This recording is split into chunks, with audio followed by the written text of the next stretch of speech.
Hello and welcome to week 2 of the Psychology of Personality. Hope you enjoyed week 1. I certainly have, getting to know a whole bunch of you and making some connections there. That's really kind of cool. And seeing where people are going, taking different classes and majoring in different things. We have a bunch of people who are getting ready to graduate, and this is really, really cool.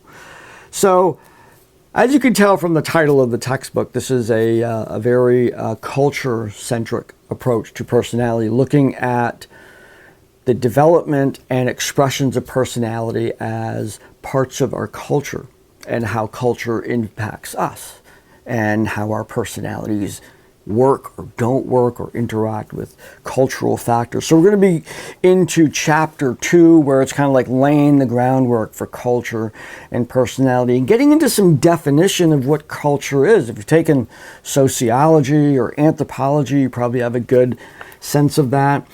When I'm teaching sociology, I have this little euphemism that I use to define culture. I say norms, values, and expectations. That's the non-material culture. And then we have the stuff, everything that's around us, which is material culture. And these impact the way we think. Just consider for a moment the culture right now that is in existence at UMA with COVID going on, everything being on Zoom, online, some stuff face-to-face, masks, all of these things, and how that affects our thinking. How it affects people who will be growing up right now, people with small children, different ages and whatnot, the developmental perspective on this. Tremendous amount of very interesting, not so comfortable sometimes, things to consider.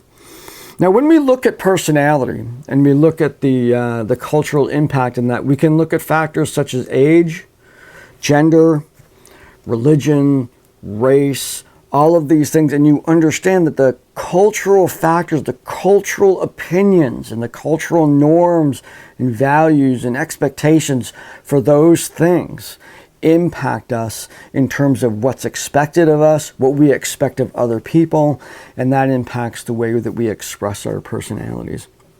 So that's where we're going to be going this week.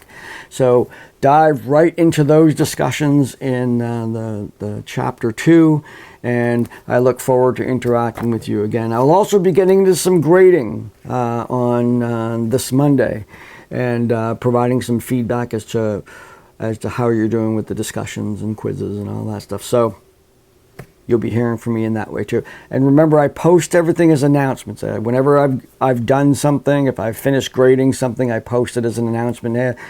I've graded chapter 1, discussion A. You can go look at my feedback, and please do go look at the feedback. That's where it comes full loop. You learn, you demonstrate your learning, I correct it, and whatever feedback I give you is actually kind of like the full circle of your learning process. So please make sure you don't, even if it's 100, I want you to get the good compliments that I'm going to be leaving there too. If I don't leave anything, maybe I'm in a hurry, but it doesn't mean that I'm ignoring you for sure. I'm going to try and leave as many comments as I can to give you some feedback as to the good work you're doing and any improvements that you can make on your work.